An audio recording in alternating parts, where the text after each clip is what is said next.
military craft being confused with UFOs.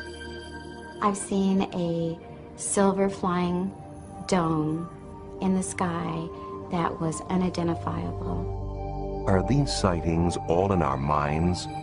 Or is there intelligent life beyond us? And are aliens closer than we think?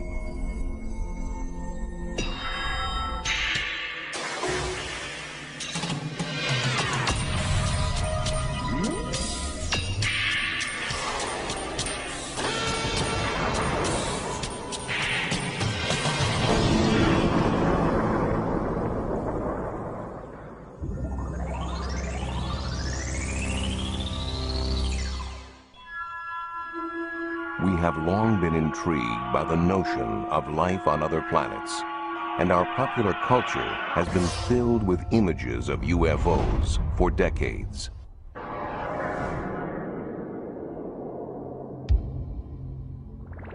But the first widespread documented sightings of UFOs in the real world came in the closing months of World War II.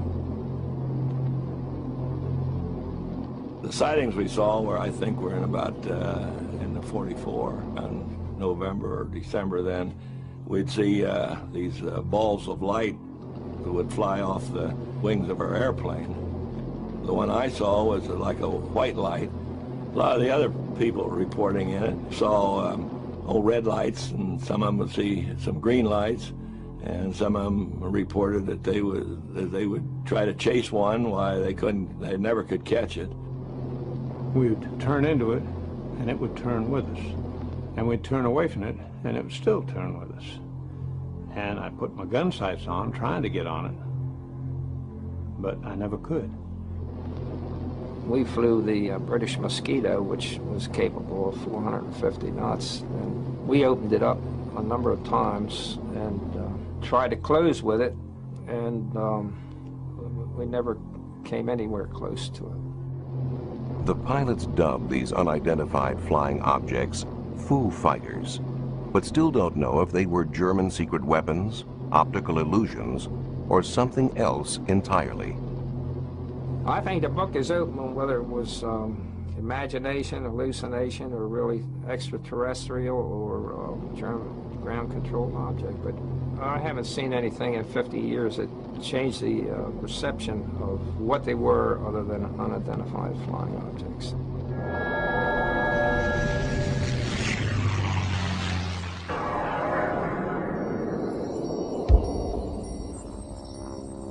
Two years after the end of World War II in Washington State, a private pilot named Kenneth Arnold reported seeing peculiar-looking aircraft near Mount Rainier.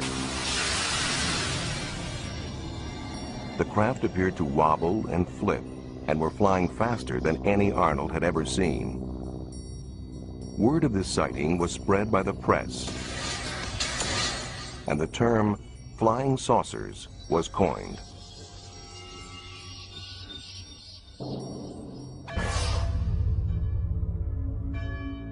Although life in post-war America seemed tranquil enough, such reports of unidentified flying objects began to multiply. Were these UFOs Soviet reconnaissance planes? Could this explain their apparent presence around U.S. military bases? Fear began to emerge. Atomic secrets could be at risk. National security at stake.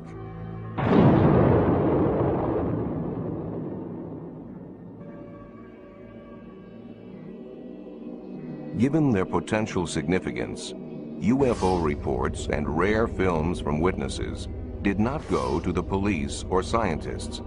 Rather, for 22 years, they were collected as part of Project Blue Book for Air Force investigation.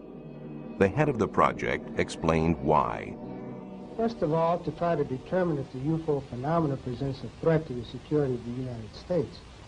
And second, to determine if the UFO phenomena exhibits any technological advances which could be channeled into research and development. Finally, in 1969, the files were closed. The Air Force conclusion? No threat and poor data. They looked at 3,201 sightings. They categorized every single one. They did a quality evaluation of every single one. And what they found was 21% of the 3,201 cases that they examined had to be listed as unknowns, completely separate and distinct from the 10% that were listed as insufficient information. They found that the better the quality of the sighting, the more likely to be an unknown. And yet, what did the Secretary of the Air Force say to the public? He said that on the basis of this report, we believe that no objects such as those popularly described as flying saucers have overflown the United States. Still, many remained unconvinced by the official government findings, and their disbelief seemed to find support for a time in 1987. It was then that British researcher Tim Good laid his hands on a briefing document which was addressed to President-elect Dwight D. Eisenhower and dated November 1952. The papers appear to reveal the U.S. government's clandestine recovery of aliens after the 1947 crash of an airborne object in New Mexico. Those in charge of the recovery were called the Majestic 12. According to this document, a local rancher reported finding a flying saucer that had crashed 75 miles northwest of Roswell Army Airfield. During the recovery, 4 dead aliens were supposedly found. Their remains were allegedly removed and sent to several different locations to be analyzed. There was no question that the importance of these documents was monumental. I mean, nothing like it before had surfaced. It's dynamite. Proves there are flying saucers, alien visitors, the whole business. The implication is, 1, Earth is being visited by extraterrestrial spacecraft. 2, the government has known not only that that is true in the abstract, but has had pieces of wreckage and bodies of extraterrestrials since at least 1947. But not everyone was as sure.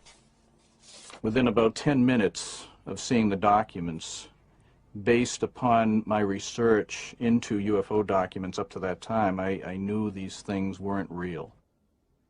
Among the documents Tim Good received was a memorandum from President Truman to his Secretary of Defense. Critics claim that his signature is identical to that on another document, a problem for document analysts.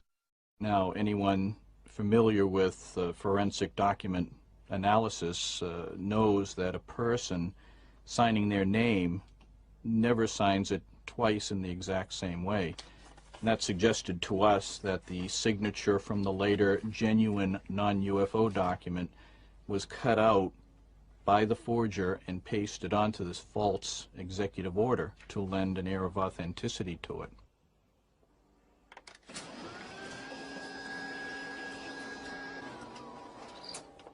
They say the signature on there is identical to another signature from a different memo, which I found in the first place. I say if you hold them up to a light table, they are clearly not identical. Regardless, though Tim Good admits the letter itself may be a fabrication, he does not dismiss the information contained within. I am convinced that whoever fabricated that document, if it was fabricated, must have had inside knowledge. There's no way it could be otherwise. And there's no question that the Majestic 12 papers have indeed pointed people in the right direction. And I think essentially the information contained therein is accurate. Eventually, to get a more complete overview of government documentation regarding UFOs, the Citizens Against UFO Secrecy went to court. The National Security Agency, however, tried to block them. We filed for the 21-page above top secret affidavit. The judge had referenced it in his finding, and we eventually got it. The only trouble is, as you start to go through it, you find that it's blacked out, and pretty soon all blacked out. 75% of the document isn't there, and people say, scrape away the black, there's nothing underneath. They Xerox it first.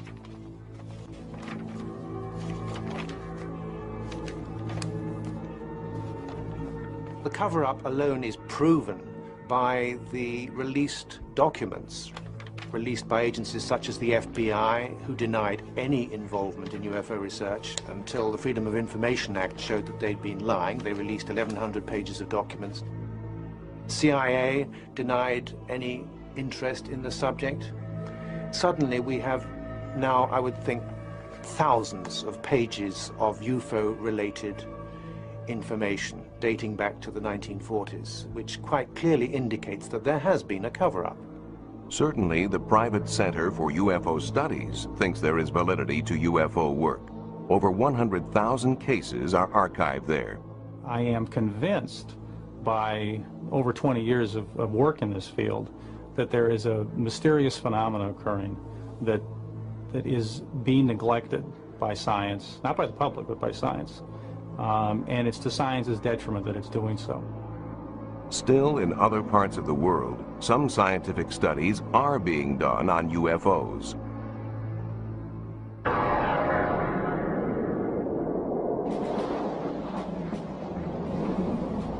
In March 1990, in the former Soviet Union, fighter planes scrambled to investigate pulsing lights northeast of Moscow.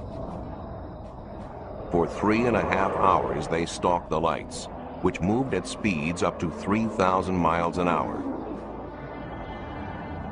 No radar image appeared on the screens of ground stations, but photographs were taken, and thermal imaging produced results. For the Chief of Air Defense Forces, these secret results were proof enough of UFOs.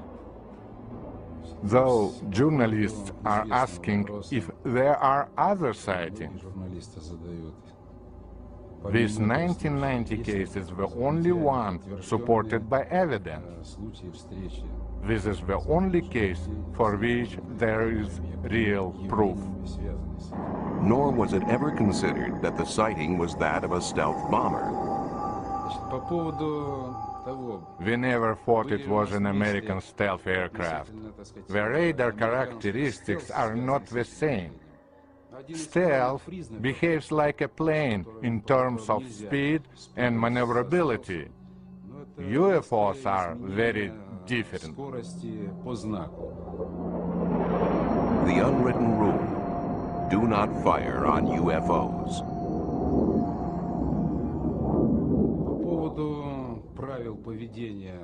As far as official instructions are concerned, we in air defense have certain unwritten rules that mean we do not fire at UFOs. From 1977 on, an official Soviet Ministry of Defense study has collected hundreds of reports of UFOs, reportedly to gain alien technology for military use.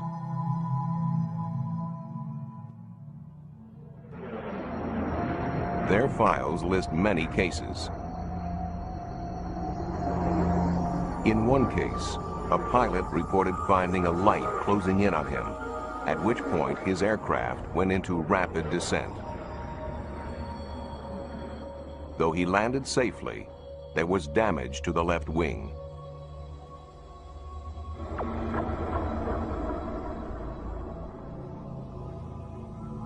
Never before seen in the West, this amateur footage purports to show a UFO over the parliament in Vilnius, capital of Lithuania. The craft hovers noiselessly, appearing to land.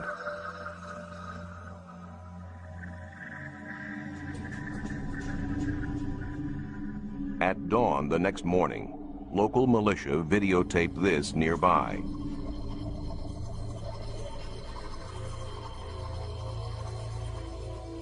Enhanced, the night visitor looks like this.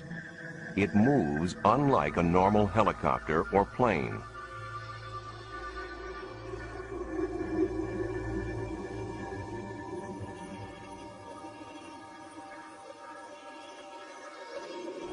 In another Soviet incident, hundreds of people thought they saw a giant UFO over the city of Petrozavodsk in northwest Russia in 1977. But studies established that it was the burning booster of a secretly launched satellite. Still, at the Soviet Academy of Sciences, such phenomena are considered worthy of serious inquiry. In addition to the country's military study, this governing body for academic research coordinates a countrywide collection of information for scientific analysis. Here, the Central Committee for the Study of UFOs gathers data from 10 other scientific academies. I would like to say a few words about our methods. For some sightings, we carry out investigations in the field. A sighting here has resulted in 12 years of research.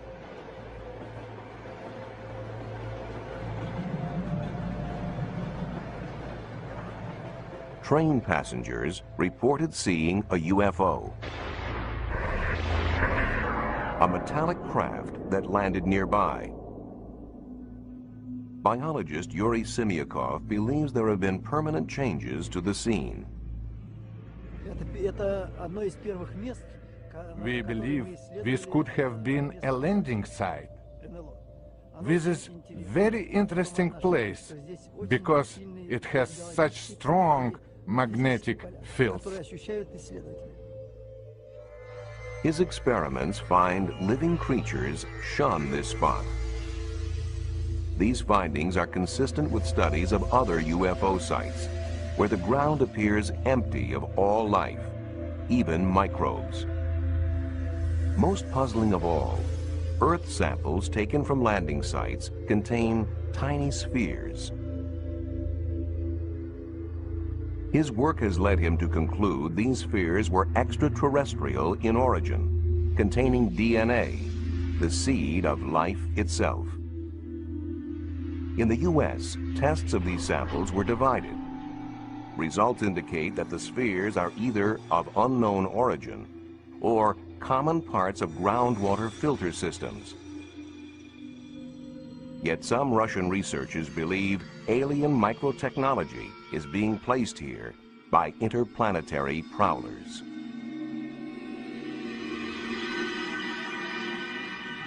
Given worldwide interest, researchers have attempted to classify reports of UFO sightings and encounters with extraterrestrials. When an unidentified flying object is seen, but nothing more, it is labeled a close encounter of the first kind. Where traces are left, it becomes the second kind. Then there are close encounters of the third kind, where people report observing aliens. In close encounters of the fourth kind, the witness actually interacts with the aliens. In November 1980, in Tudmorton, England, an experienced police officer, Alan Godfrey, was on night patrol when he saw an object he could not identify. I was on a 10-6 night duty, so I decided that I would go up to this local council estate. As I was about to turn, I saw another 500 yards up the road this object. As I got near to this object, it became apparent to me that what I was looking at wasn't something that I would normally find in the early hours of the morning in Todmorden, you know. I thought it could have been a hot air balloon that had come down, but obviously as I got nearer and nearer, I realised that this was a metallic, man-made craft. It was a nuts and bolts thing. It wasn't an hallucination, it was real. This object was 20 foot wide. It's 14 feet high. It's diamond shaped. The bottom half of it was rotating, the top half was stationary. It had a bank of dark windows, or could have been panelling. If I got out the car, picked a brick up and thrown it at it, I'd have probably found out whether the windows or not. The trees that lined the road were shaking violently. But yet, whilst I was sat in the car, I didn't feel any vibration. I didn't hear any noise, but I certainly wasn't going to get out of the car. I picked my clipboard up, put it on my knee, and proceeded to draw it. Now, as I'm drawing the object,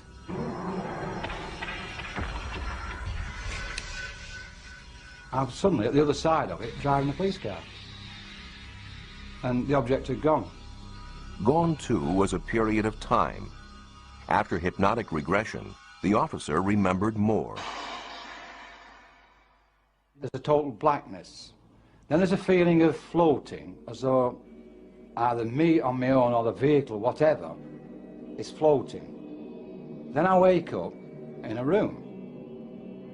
Now in this room, there is a very tall humanoid, for want of a better word. He's about 6 foot to 6'6", very tall, thin, with a beard. He had a skull cap on and he had this white gown on. What happens then is, I'm asked to get on this bed. Now, the questions asked to me then is, how did he, he wants to get on? Because I said, his mouth's not moving, he's not talking, it's just, he wants me to get on the bed. Obviously, whatever it was having some sort of influence over my thoughts. Yet, I did feel at ease with him. I felt comfortable with him. I got the impression that I'd met him before. I wasn't in fear of him or anything like that. I didn't feel in any danger. So I'm on the bed, and then these horrible little things come.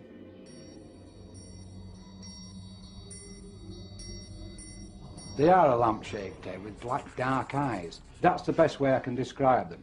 And there was about 7 or 8 of them.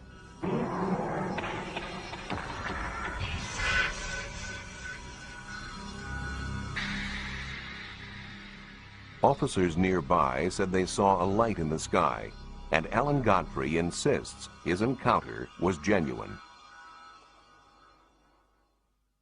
I know that night what I saw was real. It was damn real.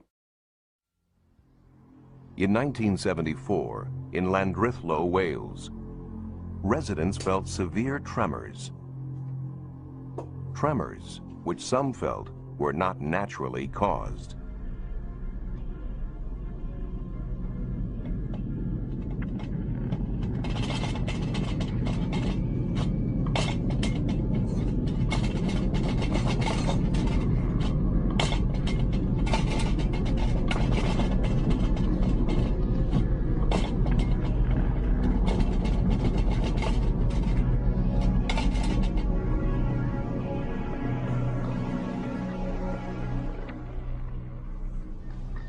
I have no idea what had happened. I don't think it was an earthquake somehow. I still think it wasn't an earthquake.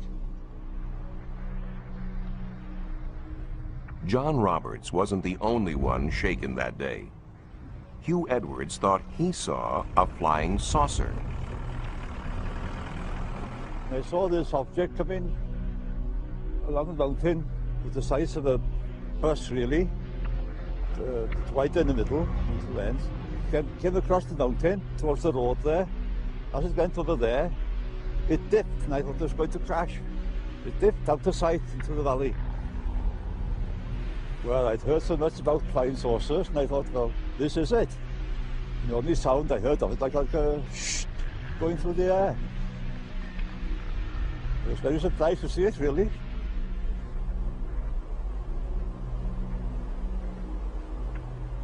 The district nurse thought perhaps a plane was down.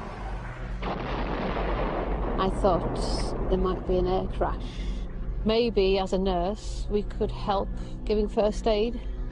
So I called to my daughters and we got into the car and we made our way up to the mountain. We drove a fair way along the mountain road, and to our left we could see a huge orange ball sitting on the mountain, glowing. Yeah, we stopped and we started looking what we thought was going to be an aircraft on fire.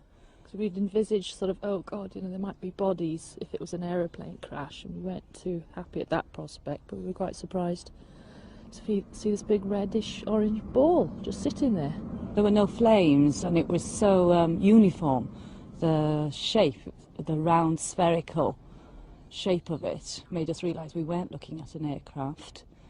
There were no flames jumping, but it was pulsating, this red orange object that we saw. And we could see little lights, like fairy lights, coming towards the object in a zigzag pattern, and we assumed at that time possibly there was someone going to see what was what. With hindsight, we realised that the search party couldn't have got there, located it and got there in the time it had taken us to go from the village up to the mounting. Yeah. No one could have organised themselves to get to the object that we saw. Since no search party went out that night, nothing was ever found at the scene. But astronomer Ron Madison has proposed that what the villagers saw that night was a meteorite or fireball, and that it coincided with an earthquake at a nearby fault. Thinking that that explosion might well have been due to an impacting piece of rock, our first reaction was to try to estimate the energy involved. And it seemed to us to be something that would correspond to an explosion of the size of about 600 tons of TNT. We got letters from as far apart as Penzance and Northern Ireland and Derby, all reporting seeing a bright light, maybe comparable with a half moon in brilliance, moving across the sky at the speed of an aircraft but with no sound, and trailing smoke just like you would expect something on fire to be crashing. In the next few days we were to realise, of course, that the village was not very far from the Bala Fault, which is active and has been moving steadily over thousands of years. And unbeknown to us at the time originally, there had been on that evening a movement on the fault, and that is incontrovertible evidence.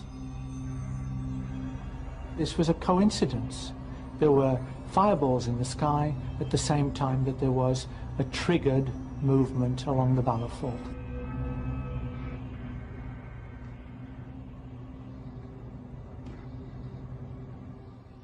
Another highly publicized British sighting proved equally attributable to natural causes, but not before many believed that they too had seen a UFO. In March 1981, policeman Derek Ingram saw and photographed what many thought to be an alien craft that had landed on a fell or hillside. I was in the kitchen of the police house at Cracoe. I looked out across the fell, with the kitchen window backs onto the fell, and I saw a very intense bright light, a big band of light, on the rock face of the fell. I watched the light for maybe 10 minutes, and I thought it was worth taking a photograph of. It was unusual. I actually drove up onto the hill and walked across the fell to try and find something on there, maybe something had been dropped or something had happened. There was nothing up there. I couldn't find anything at all that would explain the lights.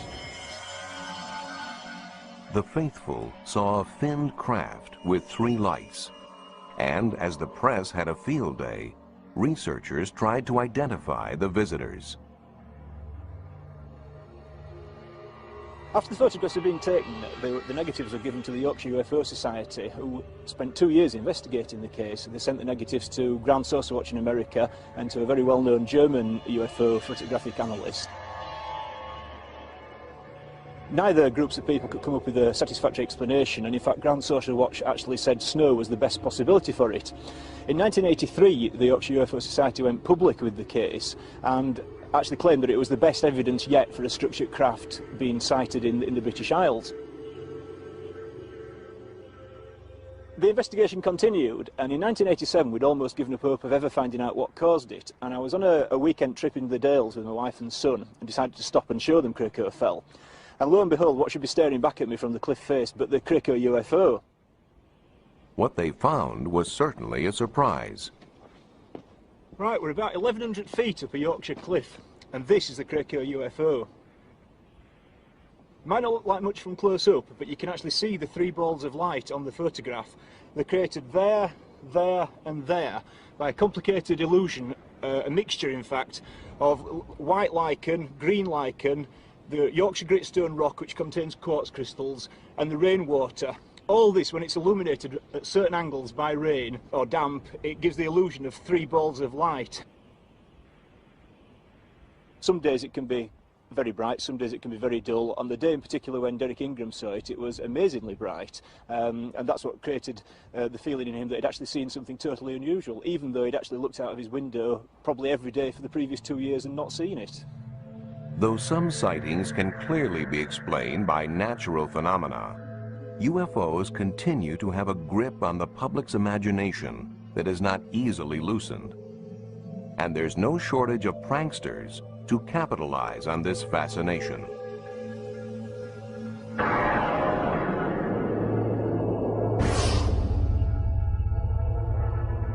In Gulf Breeze, Florida, in November of 1987, builder Ed Walters claims he took Polaroids of a UFO 3 times as big as a house.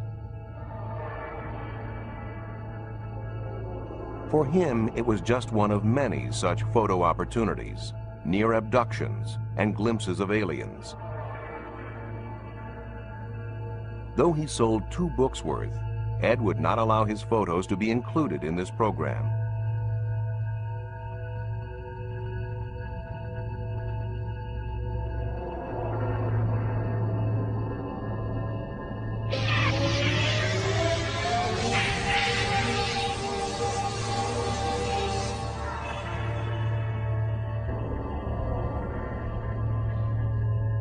Photographs such as these are not difficult to fake with a little know-how, a styrofoam model, and the right camera.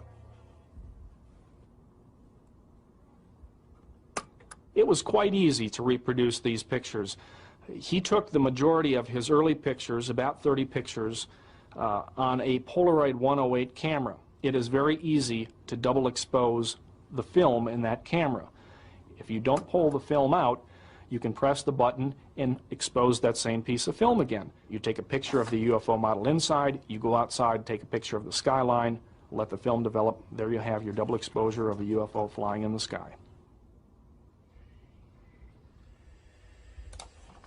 Still, Walters has his disciples, and photoanalyst Bruce Maccabee is one of them.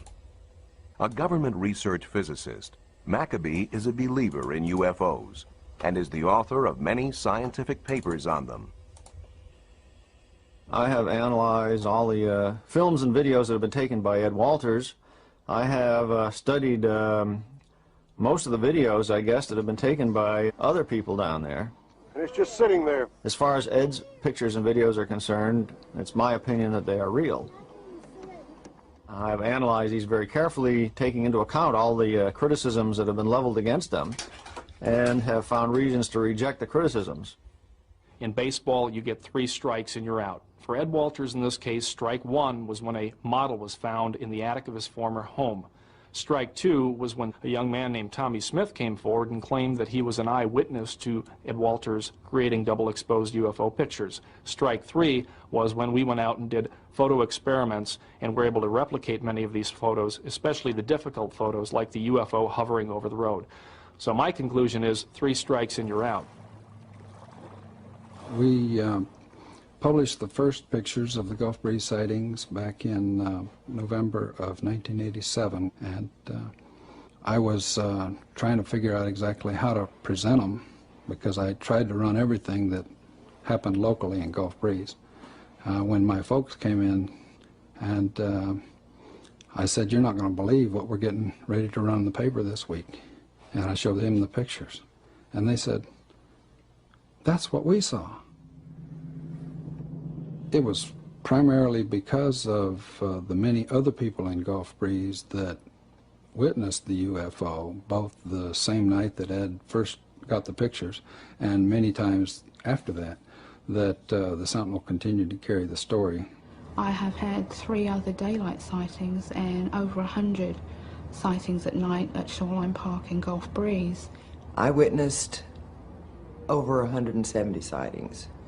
These were red lights, red and white lights, over and around Gulf Breeze, Florida. I've seen a silver flying dome in the sky that was unidentifiable. Never seen anything like that before, and it was unexplainable. But just across the bay from Gulf Breeze is the Pensacola Naval Air Base. One explanation that occurs to locals is that some of the sightings are illegal pranks by naval personnel at the base.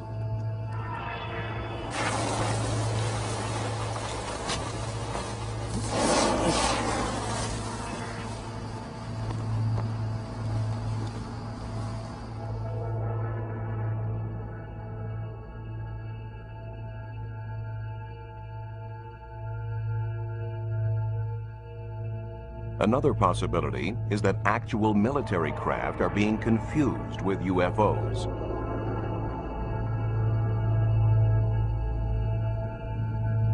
For instance, would most people recognize UAVs, uninhabited aerial vehicles, designed for stealthy reconnaissance and secret observation?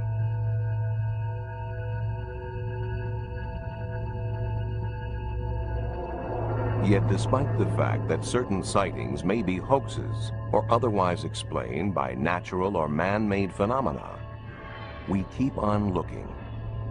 Our fascination only grows as scientists uncover evidence of life on other planets.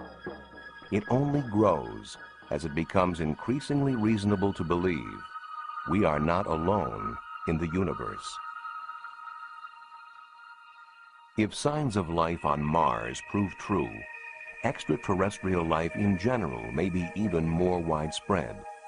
Astronomers calculate the number of civilizations we can expect to detect in space. They use the Drake equation. Professor Frank Drake. The first factor is the rate of star formation in our galaxy. Obviously, the more stars you make, the more potential abodes of life there will be. Some fraction of those stars will have planets. That's the second factor, the fraction which have planets. We then have to take into account the number of planets in each system which are potential abodes of life. The next factor is the fraction of systems of living things which give rise to intelligence. The next factor is the fraction of systems and intelligent creatures which develop high technology, detectable technology. But how long do they last? How long are they detectable? Perhaps they're destroyed by cosmic accidents. Perhaps in an ugly way through nuclear war. More likely, we think they become undetectable because they become so sophisticated in their technology that they don't waste any energy. They don't release energy into space, and therefore there's no sign of them to detect. And so we say, well, there must be some longevity. L, the length of time typically a civilization is visible. And now if we take the rate of production and multiply by that L, the end result is that thing we started out to find, which is the number of detectable civilizations in space. And the number is getting bigger. 7 new planets have been discovered in the last year. One planet is almost as big as Jupiter by the 4th star nearest to the Sun, a planet orbiting star 51 in the constellation of Pegasus. The latest estimate of the number of galaxies is now 50 billion. The estimated number of detectable civilizations, 100 million. Are any of these potential civilizations attempting to communicate with us? SETI, the search for extraterrestrial intelligence, is listening. I made the first modern radio search in 1960. All over the world, large radio telescopes were being constructed because the beauty and power of radio astronomy had just been recognized. And also at that time, some very much more sensitive radio receivers were invented. The combination of these new telescopes and these new radio receivers gave us a sensitivity very much greater than we've had before. And this was a first. We had, in our abilities, crossed a very important threshold. So it made sense to search. It didn't require anything special in the activities of the extraterrestrials. If they were just like us, we could detect them. Conducting a SETI search from the Earth's surface is very challenging and very difficult. And the reason is you detect intelligent signals all the time. It's just they're all from us. All from us, and some with an impressive shelf life. Call sign GBTT, Golf Bravo Tango Tango.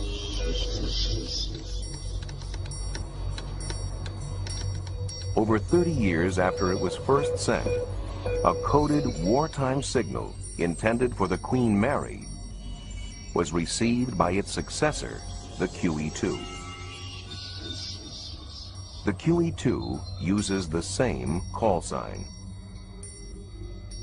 The signal that came out was addressed to Golf Bravo Tango Tango, which is the call sign of the QE-2, but it was signal letters of the Queen Mary. And the radio officer who received the signal recognized the Golf Bravo Tango Tango and thought it was for this ship. But in reality, when he received it, he realized it was a wartime signal, which had obviously been bouncing around in space for 30-odd years. Sent to the Queen Mary in the 40s, the signal arrived in February 1978. Was it bouncing through space, as Captain Arnott suggested? Or somehow intercepted and sent by someone or something we have yet to identify?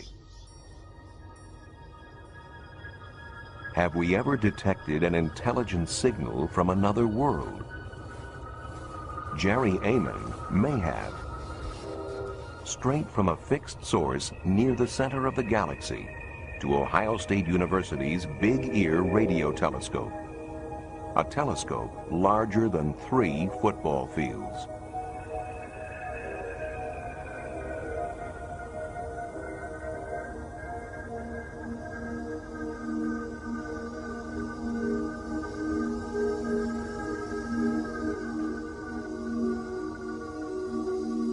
We had started a data run on August 15th, 1977 that lasted for about 3 days.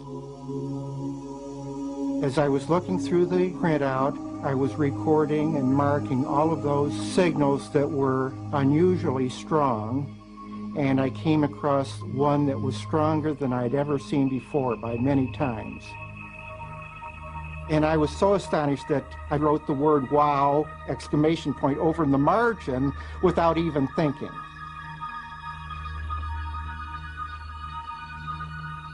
To have signals coming in only one channel indicates the possibility that this was some either unique astronomical event or that it was generated by some transmitter. We are resurveying the sky using more modern equipment, and we have passed through that same region of the sky and have not seen the wow source again. Amon and his associates checked their equipment and their figures. Studies eliminated glitches, space probes, and terrestrial sources. We have ruled out effectively nearby spacecraft or space debris or satellites in Earth orbit, and we've certainly ruled out anything close, very close to the radio telescope, like an airplane flying through the beam of the telescope. We have not ruled out the possibility that this is actually a signal from extraterrestrial intelligence. The transmission of a signal is one thing. But are there ways to travel these vast distances of space? If you imagine this balloon is our universe, we live in 3 dimensions in the surface of the balloon. And it has been suggested that there may be what are called wormholes, that, if you like, sort of run across the balloon from one side to the other, or connecting points, which would allow us to travel from one side of the balloon via a shortcut to the other side of the balloon. Imagine that this sheet of paper is our universe and we're at point A and we want to go to point B. Normally we would have to travel through from A to B through the universe. What would be nice, of course, would be if we could find some way of bending the universe in another dimension to bring those 2 points together and then step across the gap. And that's a sort of space warp, if you like, warping the universe to bring those points closer together. As yet, the answer remains theoretical. For now, we are limited to sending craft into nearby space to gather information, capture images, and measure conditions.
In this documentary, you will see miraculous UFO footage that has been authenticated by top UFO. The documentary featured an extensive summary of the footage, the canisters containing the footage, an expert analysis from the likes of Stanton Friedman. One film expert noted in the documentary that the footage came in an old Soviet canister that had information labeled on it that was consistent with info written directly on the film reel. The numbers on the film's header matched the canisters they came. The header of the film had the crest of the KGB on it, and the term for top secret is shown in the first few seconds of this footage and image to the right. Having real-looking alien footage is one thing, but including the original film reel canisters means you are extremely close to proving 100% authenticity. This is something that has traditionally lacked in other more popular alien videos such as the widely known Alien Autopsy or the Alien Interview videos. Several KGB documents. In the documentary, several KGB documents are produced to prove the film is authentic, along with credible testimony from a former Soviet KGB operative who claims to know about the event. At first everyone believed that those debris were part of some novelty aircraft manufactured in the United States or England, said Pavel Klimchenkov, a former KGB operative, but having done some measurements material analysis, we came to the conclusion that none of the domestic or foreign manufacturers known to us could have produced this apparatus, at least not in the conditions existing on this planet. Along with Pavel's testimony, authentic KGB top-secret documents were obtained by the filmmakers.